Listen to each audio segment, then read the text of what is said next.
a political decision, and we're going to see them in court, and I look forward to doing it. So you believe the judges made a political We have decision? a situation where the security of our country is at stake, and it's a very, very serious situation. So we look forward, as I just said, to seeing them in court. So Okay? Thanks, do you think guys. this has undercut the early guys. days of your presidency? This is such a core No, issue. this is just a decision that came down, but we're going to win the case. And have you conferred with your new Attorney General on this tonight? Is he No, I part of it now? haven't. We just heard the decision. How did you find out about the decision, Mr. President? Just saw it. We just saw it just like you did. Via the news, et cetera, the media. But it's a decision that we'll win, in my opinion, very easily. And are you any And by the way, closer- we won that decision in Boston. Are you any closer to a No Solicitor General video. who would Thanks. speak on behalf of your I'm going to be government? making a decision over the next week with the Solicitor General. Okay. We will be all together. He openly confesses his desire to destroy American wealth by closing the second bank. The bank, Mr. Van Buren, is trying to kill me, but I will kill it. Instead of simply stopping Seminole raiders, he invaded all of Florida.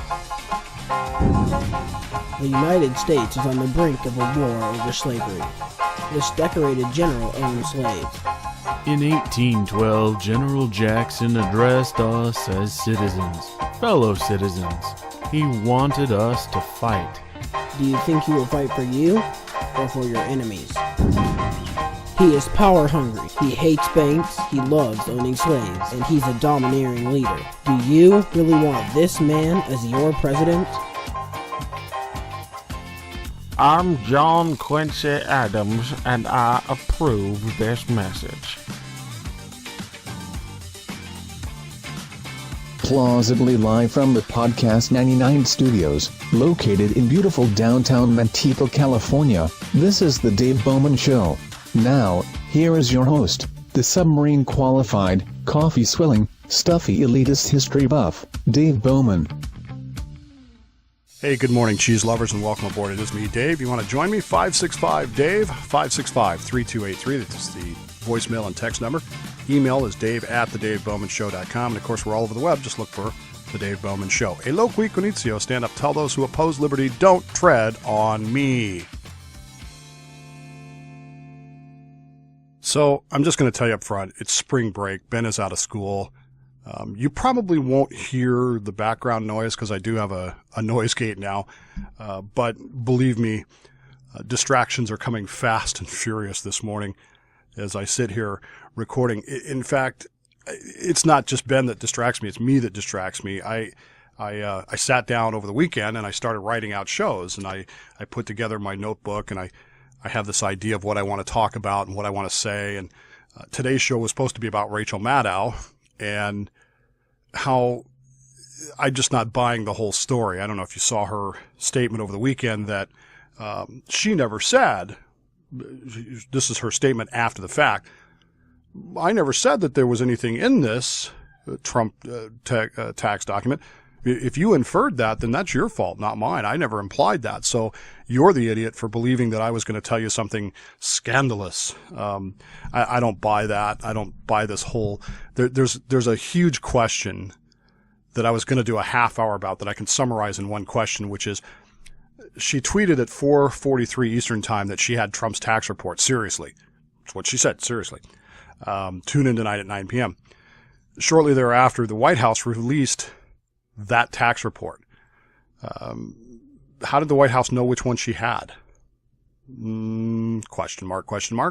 But more importantly, and I've watched the tape of this several times, it's obvious to me that she either didn't understand or didn't know. She hadn't read it before. What she was reading when she read it live on the air. And I'm just wondering if she's really that big of an idiot. She had 4 hours to read this thing beforehand and decide whether or not to go in. Not only did she have that much time, her producer had that much time, her assistant had that much time, her research staff had that much time. I was blown away by the fact that they did this anyway. But in the midst of all of that, my social media feed started filling up with statements and comments and posts about the immigration ruling out of Hawaii. Now, again, believe whatever you want to believe about the ruling, okay? I'm not going to talk about the coincidence of Obama having lunch with his classmate who then rules against it. I'm just going to tell you this. Take Obama out of that equation. Pretend that never happened. The same ruling comes down. If you believe any differently, you're not paying attention.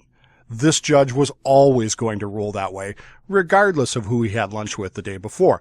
Might be convenient, might be interesting, might be coincidental, but regardless of whether Obama had showed up or not, this ruling was going to happen. I mean, it's factual. It was predictable.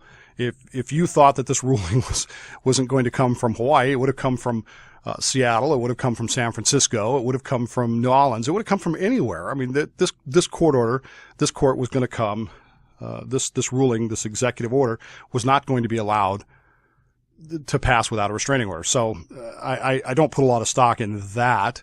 However, there's some questionable responses that I want to get into about what happened. So come with me, if you will. These posts on Facebook, by the way, are encouraging Trump. Now, I heard this on a major syndicated talk radio show that I won't name, but it rhymes with Rush Limbaugh.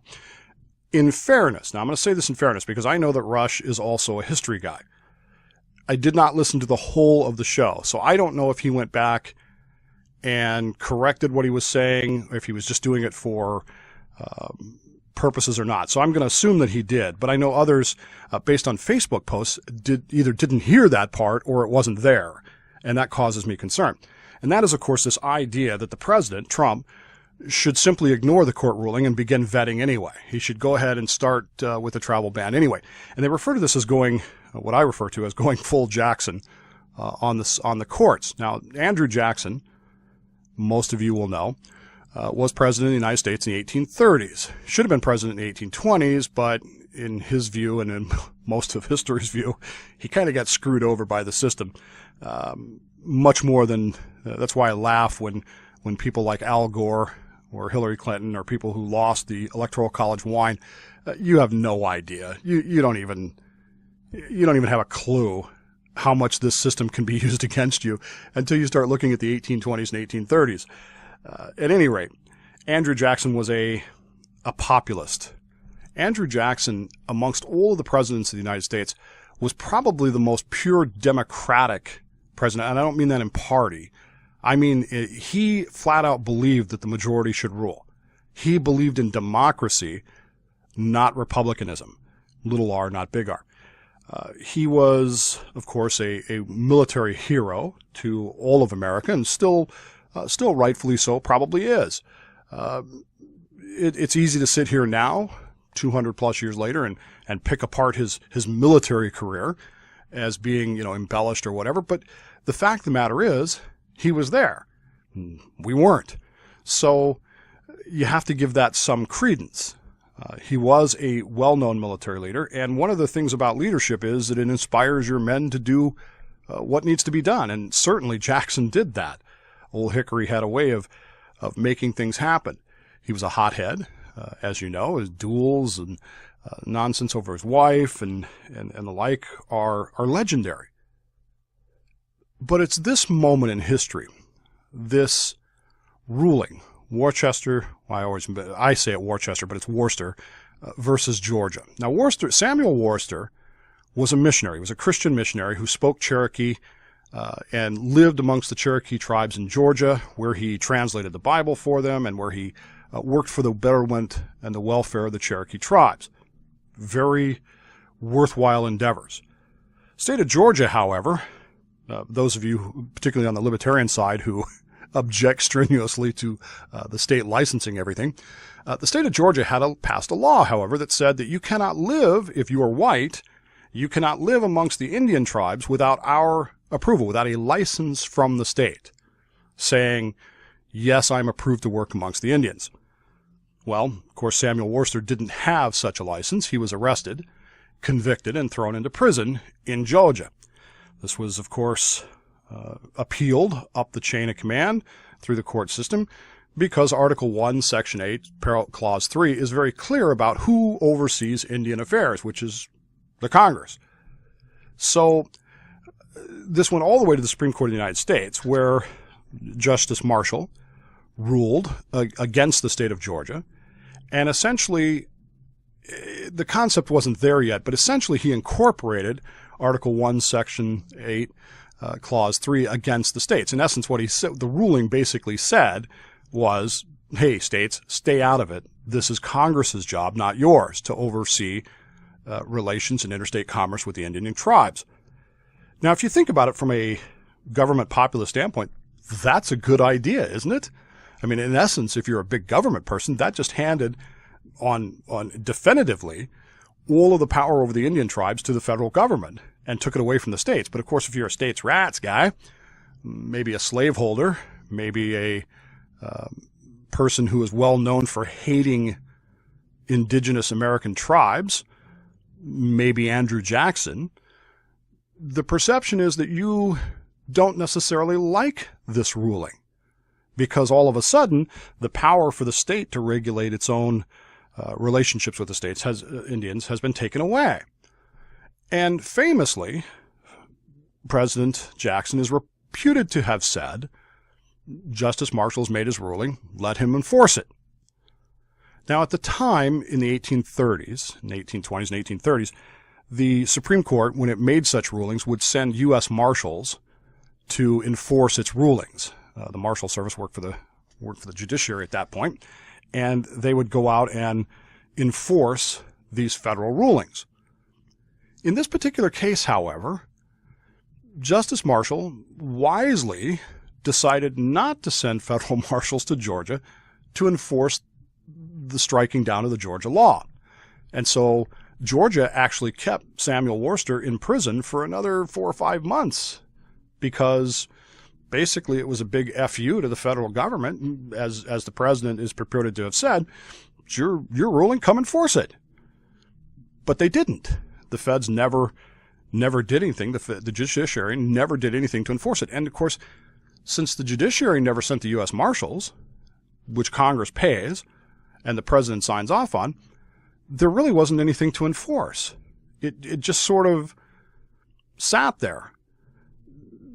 The bottom line is that President Jackson never actually said those words. Those words are actually attributed to Horace Greeley later on in 1863. What the president did say about the ruling, however, President Jackson, was that it was stillborn. It had no effect for practical purposes. Since they weren't going to back it up, didn't make any difference. But it did do one important thing, which was it made it clear that the federal government was in charge of these things. And of course, Jackson was the federal government. He was the head of the federal government. And so it set in chain of motion, it set a sequence of events in chain of motion that would eventually lead in 1835, so it is 1832 to 1835, a period where there's a lot of argument. The federal government wants the Cherokee tribes out of Georgia. Get hell out of here. We want you west of the Mississippi River. The Cherokee tribes are, wait a minute. This is where we've lived since as long as we can remember. This is our home. Well, as always happens, there are some people who think, well, look, they're going to throw us out of here anyway, so we should get the best deal we can get and then go. And there were people who thought, no, we're going to fight to the death for this swampland in Georgia. You will not be surprised to learn that President Jackson and his emissaries chose to deal with the people who, in their view, were more rational. We're going to get the best deal we can get. We want $7 million for this land. The federal government countered with $5 million. Everybody kind of went, is that the best deal we can get? Well, I guess it is. And so they signed a treaty in 1835 called the Treaty of New Echote. My pronunciations are probably really bad, but Treaty of New Echote with the breakaway group, the Treaty Tribe, as they were known in that era. The treaty was subsequently, and I don't have time to get through the whole history here, but the treaty was subsequently ratified by the Senate of the United States. The federal government said, yep, we approve this treaty. And the treaty gave the Cherokee Indians 2 years to get the heck out of Georgia. And if anybody didn't get the heck out of Georgia, the U.S. Army was going to be sent in to get them out, which ultimately, if you are familiar at all with the the history of the Cherokee tribes, she knows what happened. The Trail of Tears. I was born in Oklahoma. I'm very, very familiar with the story of how the Cherokee Indians ended up in Oklahoma. It's a sad moment in our history. It really is. But it's indicative of the idea of populism. If you had put this to a vote in 1832 or 1836, it would have carried 90% of the vote. People wanted this to happen. And because they wanted it to happen, the president, using his diplomatic skills, John Marshall, realizing that he didn't really want to have a war with the executive, he didn't want to have federal marshals shooting at state militias. And by the way, Georgia had a very well-established state militia in Georgia at the time. Well, of course it was in Georgia at the time. Where the hell else would it be, Dave? He didn't want bloodshed over this. And so he didn't enforce it. And the president used it to his advantage.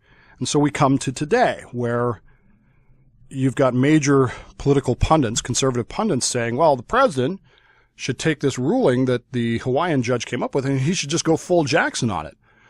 And I've seen people post this on their quotes. Justice Marshall has made his ruling, now let him enforce it. President Jackson, 1832. The problem, again, as I said, Jackson never said that. He didn't even, from his view, the ruling was it was stillborn. It was meaningless. It carried nothing to him.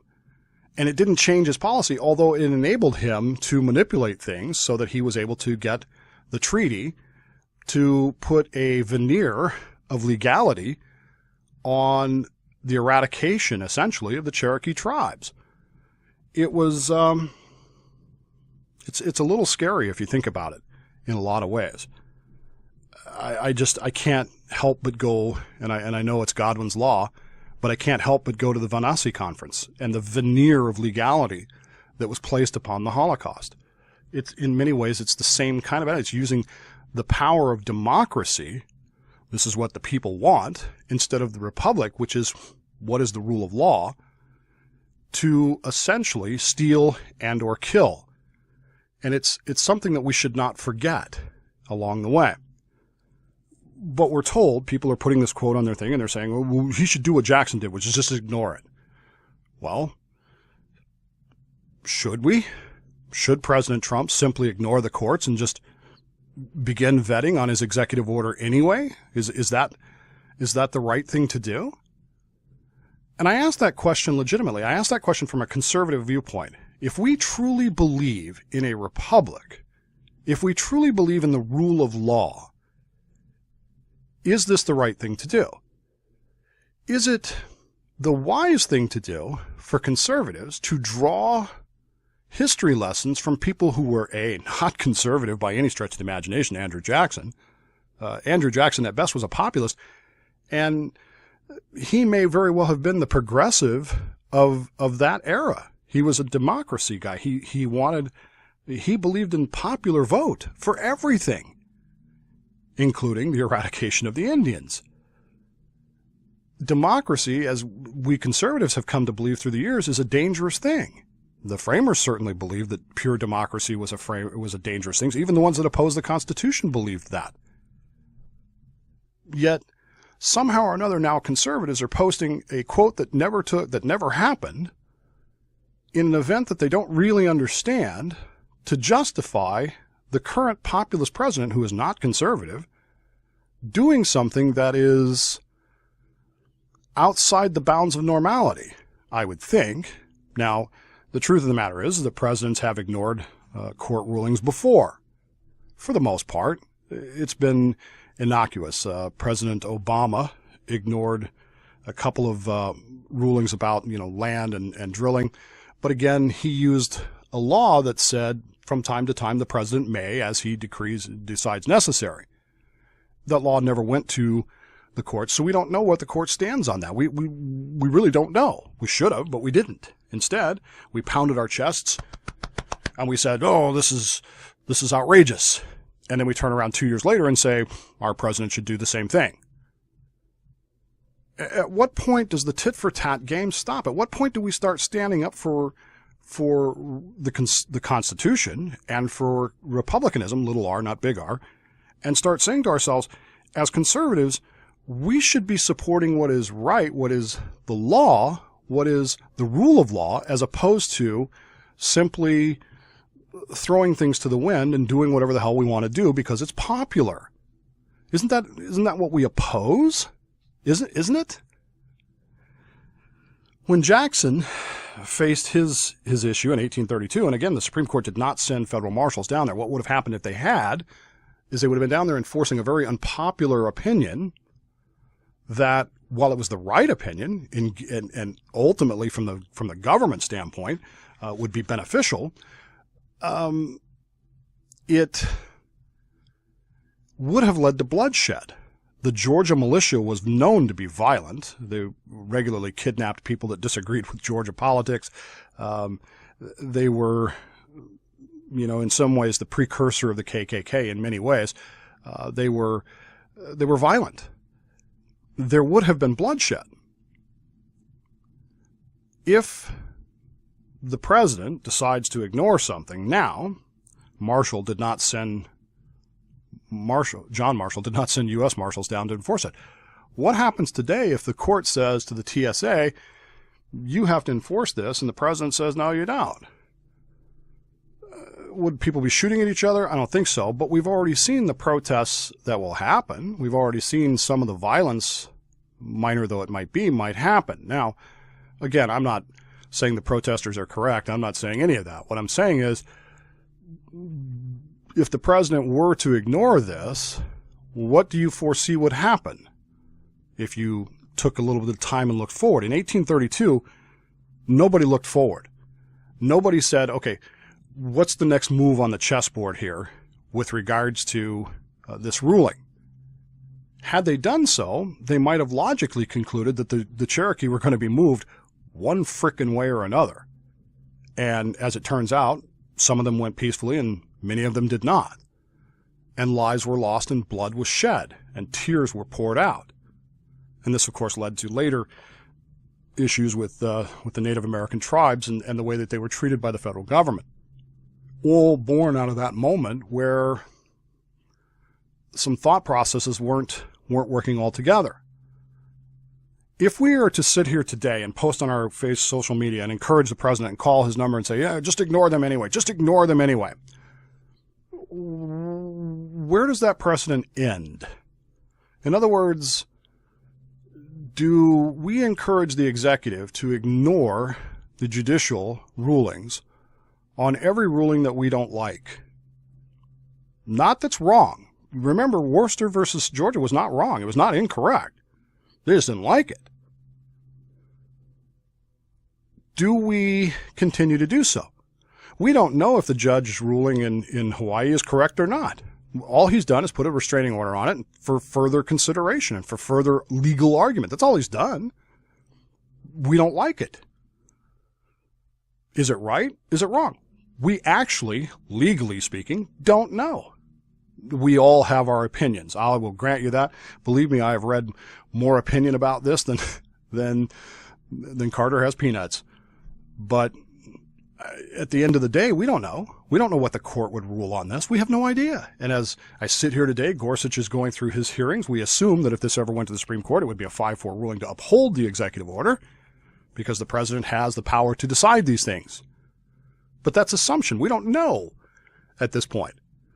And so is it in our best interest as conservatives to then encourage a populist president? Again, not a conservative president. I have to wonder if a conservative president would ever even come up with this idea. But we have to wonder if a populist president should be encouraged to ignore the court rulings. I can't get my mind around that we should. I don't find a reasonable justification for that because, again, where does it end? If we don't like this ruling and the president ignores it and we go, yay, what happens next week when the court rules something that we don't like, might probably be right, and we cheer him on again? What happens when the court rules something we don't like and the president doesn't do that. And we go, yay. Eventually what we end up happening is we end up with a president who's ruling by essentially fiat and emotion and ignoring the rule of law, which, again, we may not like it, but there's a process that we go through to get where we need to be. We don't know. You cannot sit here today and tell me what the ultimate decision on these executive orders would be. You can't do it. You can tell me what you think it will be, but you cannot tell me what it is because it hasn't happened yet. We don't know. Just like in 1832, they had no idea what was going to ultimately happen after Worcester versus Georgia. No clue. We don't have a damn idea one about it. And yet we have populist ideas. We have people yelling and screaming and posting and all this saying, we'll do this, do this, do this. And if we do that, what are we leaving behind? Do we establish, in effect, a presidency that rules by executive order and ignores the courts? You would be angry as conservatives. You would have been angry if President Obama had done this. You were angry when President Obama did this in a very minor issue that, again, we still don't know if he was right or wrong because it never went to the courts. You would be angry if the next Democrat president did it, even though we're setting the precedent here. Which is what concerns me deeply, is we're getting more and more into populist presidential attitudes and actions and less republicanism, less and less constitutionalism. And the further we get away from those things, the more dangerous this will become, and the more realistic outcomes such as the Trail of Tears become in whatever issue you might be discussing. Don't tell me it doesn't happen. It's happened in our past. It happened in the 1830s. It happened in 1941, 1942. Populist ideas lead to destruction. They lead to pain, death, degradation. They lead to the violation of civil rights and fundamental constitutional rights, which is what we should be standing up for. We should be saying, okay, this judge has ruled. What's next? Let's get to the circuit court. Let's get to the Supreme Court. Let's get these hearings done. Let's get this decided properly before we just start throwing up our hands and going, we're going to do it. We're just going to take matters into our own hands. Because ultimately, that's what conservatives really believe, and that's what constitutionalists believe.